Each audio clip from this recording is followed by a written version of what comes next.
శంషాబాద్ నుంచి మనం airport connect చేస్తున్నాం అధ్యక్ష. అదేవిధంగా ఈరోజు గౌలిగూడ దగ్గరకు వచ్చి ఆగిపోయింది అధ్యక్ష.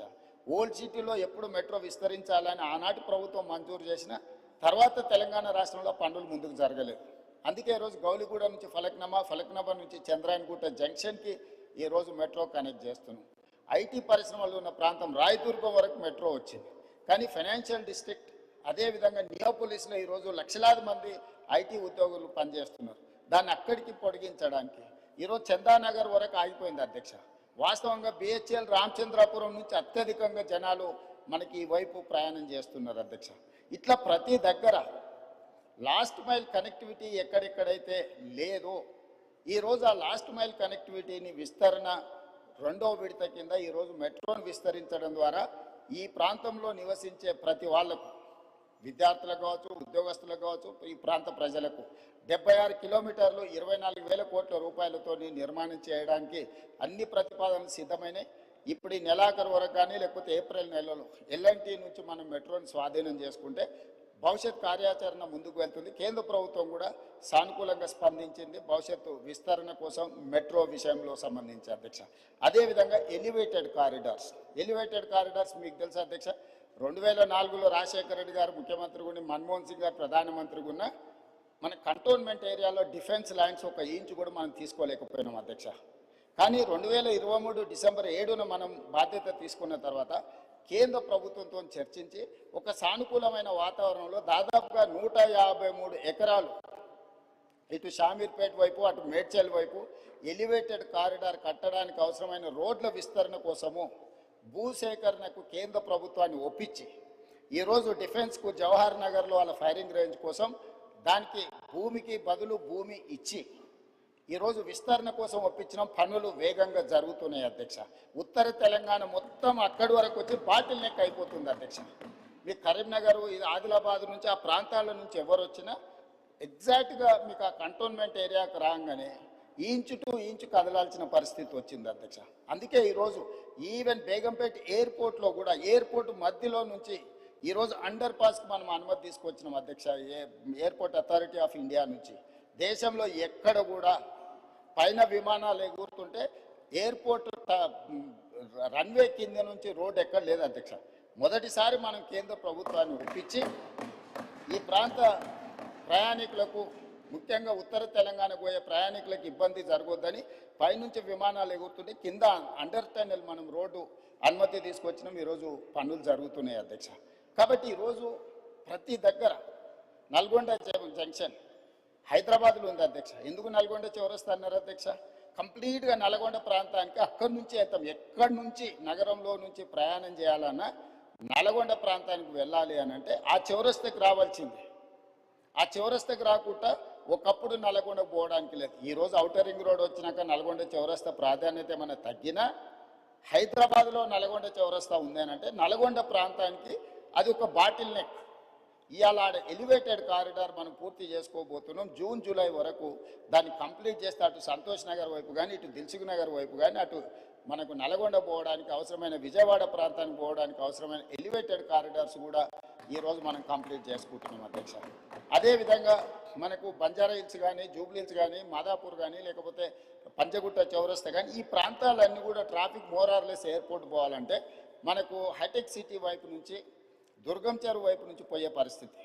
ఈరోజు ఆ రోడ్లు విస్తరణ లేకపోవడం వల్ల రోడ్ నెంబర్ 45 రోడ్ నెంబర్ 36 పూర్తిగా వ్యాపార కేంద్రాలు మెట్రో రోడ్లన్నీ నిండుకపోవడం వల్ల ఈరోజు కమాండ్ కంట్రోల్ రూమ్ నుంచి MLS కాలనీ నుంచి డిఫెన్స్ ల్యాండ్లో నుంచి మనకు దుర్గం చెరువు రామనాయుడు స్టూడియో పక్క నుంచి మినిస్టర్ హైకోర్టు జడ్జెస్ క్వార్టర్స్ నుంచి మహాప్రస్థానం పక్క నుంచి డైరెక్ట్గా మనము Kohinoor hotel Rayadurgam knowledge park వరకు ఎలివేటెడ్ కారిడార్ కట్టి ట్రాఫిక్ ఇటు నుంచి కూడా వెళ్ళడానికి ఈరోజు తీసుకెళ్ళి డైరెక్ట్గా మనకి ఈరోజు దానికి పివి నరసింహారావు ఎలివేటెడ్ కారిడార్ కూడా కనెక్ట్ చేయాలని ప్రతిపాదనలు పరిశీలనలో ఉన్నాయి అధ్యక్ష. ఈరోజు వీటన్నిటిని కంప్లీట్ చేస్తే మా ప్రయత్నం వల్ల ఒకటే, ఈ నగరంలో ప్రయాణికుడు మొదలైతే సిగ్నల్స్ దగ్గర ఆగే వ్యవస్థను తగ్గించాలి. ఫ్రీ లెఫ్ట్ మనం ఎంత వేగంగా వచ్చినా జంక్షన్కి రాగానే లెఫ్ట్కి పోవాల్సిన వాళ్ళు అక్కడ ఆగాల్సి వస్తుంది. దానికి ప్రధానమైన కారణం ఫ్రీ లెఫ్ట్ దగ్గర మనం బాటిల్ నెక్స్ని మనం క్లియర్ చేయకపోవడం, కరెంట్ పోల్చి పాతడం, లేకపోతే ఆటో వాళ్ళు అక్కడ అడ్డంగా నిలబెట్టడం. ఈరోజు ట్రాఫిక్ పోలీసులకు కానీ ఆపరేషన్ రోప్ అని పెట్టినాం. ఫుట్పాత్లు ఆక్రమించుకున్న అన్ని తొలగిస్తున్నాం. ప్రజాప్రతినిధులు అందరూ కూడా సహకరించాలి. ఇది ప్రజల కోసం. చాలామంది ఫుట్పాత్ల మీద ఆక్రమించుకోవడం వల్ల ప్రయాణికులు కింద నడవడంతో యాక్సిడెంట్లలో చచ్చిపోతున్నారు. అది ప్రయాణికుడు తప్పు కాదు. ఫుట్పాత్లు ఆక్రమించుకోవడం వల్ల ఫుట్పాత్ల మీద నడవడానికి ఎవరికి అవకాశం లేకపోవడం వల్ల వాళ్ళు రోడ్డు మీద నడుస్తున్నారు. రోడ్డు మీద నడిస్తే వేగంగా వస్తున్న వాహనాలు గుద్దడంతో ఈరోజు ప్రాణాలు పోతున్నాయి. అందుకే కొంత కఠినం అనిపించినా, కొంతమందికి చిరు వ్యాపారులకు కొంత కష్టం అనిపించినా ఈరోజు ఫుట్పాత్ ఆక్రమణలు తొలగించడం ద్వారా ప్రాణాలను కాపాడాలనుకుంటున్నాం. ప్రయాణాన్ని సులువు చేయాలనుకుంటున్నాం. ప్రయాణికులకు ఇబ్బంది కలగొద్దు అని ప్రయత్నం చేస్తున్నాం. ఒక పక్కన ట్రాఫిక్ సమస్యను ప్రజాప్రతినిధులు ప్రస్తావిస్తారు, రెండవ పక్కన ఈ ఎంక్రోచ్మెంట్లను తొలగించినప్పుడు మళ్ళీ మీరు తొలగించడానికి వీల్లేదని రెండు రకాల వాదనలు మనం వినిపిస్తున్నాం. ఇది సమస్యకు పరిష్కారం కాదు అధ్యక్ష. ఇప్పుడు ఫుట్పాత్ల మీద చిరు వ్యాపారులు ఉంటే వాళ్ళకు ఒక ప్లేస్ కేటాయిద్దాం. ఎక్కడైతే వాళ్ళు వ్యాపారాలు పెట్టుకోవడానికి అవకాశం ఉందో, చిన్న చిన్న వ్యాపారాలు పెట్టుకోవడానికి ఎక్కడైనా ప్రభుత్వ భూములు ఉంటే వీళ్ళని తీసుకెళ్ళి అక్కడ పెడదాం. ప్రజలకు కూడా, కొనుగోలుదారులకు కూడా సౌకర్యంగా ఉంటుంది అధ్యక్ష. అక్కడికి వెళ్ళి కొనుక్కోవడం, వాళ్ళ బండి పార్క్ చేసుకోవడం. అదేవిధంగా ఈరోజు కేబీఆర్ పార్క్ దగ్గర మీరు చూసారు, అదేవిధంగా ఓల్డ్ సిటీలో చూసారు, మల్టీ లెవెల్ కార్ పార్కింగ్ తీసుకొచ్చినాం అధ్యక్ష. భూమి మీద పెడితే కార్లు సరిపోతలేదని ఈరోజు కేబీఆర్ పార్క్లో వాకింగ్కి వచ్చే వాళ్ళకు మీరు పంజగుట్ట నుంచి టువర్డ్స్ జూబ్లీహిల్స్ పోతుంటే left hand side KBR park దగ్గర మల్టీ లెవెల్లో 20 లెవెల్స్లో కార్లు పార్క్ చేసుకోవడానికి ఆటోమేటెడ్ ఎక్విప్మెంట్తో ఈరోజు పార్కింగ్ చేసినాం. అది అక్కడ చాలామందికి సులువైపోయింది.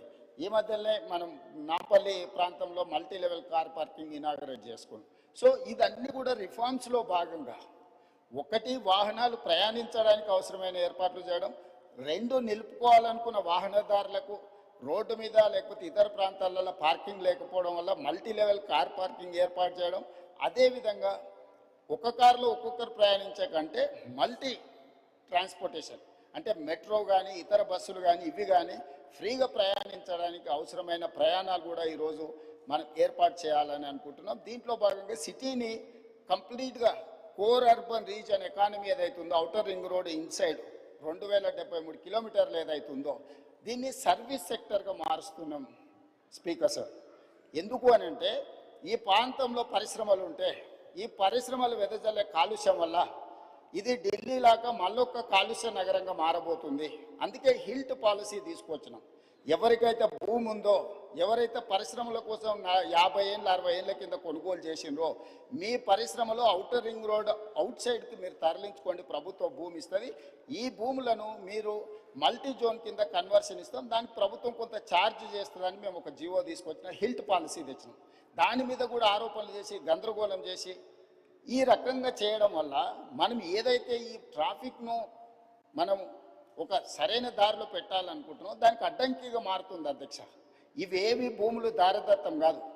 వాళ్ళు 30, 40, 50 ఏళ్ళ కింద పరిశ్రమల కోసం కొనుక్కున్న భూములను వినియోగ మార్పిడి చేస్తున్నాం. ఇండస్ట్రియల్ జోన్లు ఉన్నాయి అధ్యక్ష. ఇప్పుడు వాటిని మల్టీ జోన్ కన్వర్షన్ చేస్తున్నాం. మేము యజమాన్యపు హక్కులు ఎవరికి అందిస్తలేము.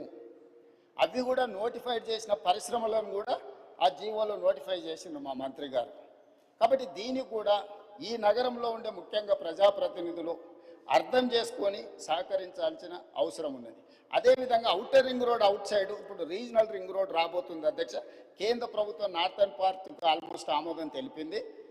Highway number, national highway number కూడా ఉంది, ఇచ్చింది 161 AA.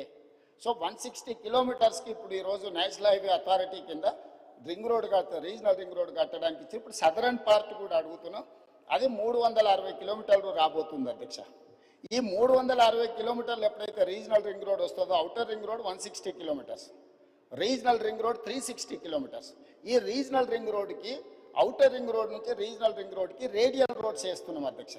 మొట్టమొదటి కొంగర కలాన్ ఎగ్జిట్ నుంచి ఆమన్గల్ వరకు దాదాపు 50 కిలోమీటర్లు ఈరోజు 100 మీటర్లతోని మనము ఈరోజు రేడియల్ రోడ్ 1 వేసుకుంటున్నాం అధ్యక్ష. రెండవది హిమాయత్ సాగర్ నుంచి హిమాయత్ సాగర్ జంక్షన్లో మనం హైదరాబాద్ హబ్ కింద క్రియేట్ చేసి ఒకటి లెఫ్ట్కు చందన్వల్లి సీతారాంపూర్ ఇండస్ట్రియల్ పార్క్, అక్కడి నుంచి కొడంగల్ వరకు రేడియల్ రోడ్ ఒకటి వేసుకుంటున్నాం. అక్కడి నుంచి మూసీ మీదకి అంటే హిమాయత్ సాగర్లో మూసీ మీదకి ఎలివేటెడ్ కారిడార్ స్టార్ట్ అయితే రామోజీ ఫిలిం సిటీ దగ్గర ఉన్న గౌరెల్లి వరకు ఈరోజు మనం ఎలివేటెడ్ కారిడార్ వేసుకుంటున్నాం అధ్యక్ష. సిటీ మధ్యలో నుంచి ఈ రవాణా సౌకర్యం ఏర్పాటు చేస్తే ఈరోజు మీకు హిమాయత్ సాగర్ నుంచి గౌరెల్లికి పోవాలంటే రామోజీ ఫిలిం సిటీ వైపు నుంచి వెళ్తే 69 కిలోమీటర్లు అవుతుంది.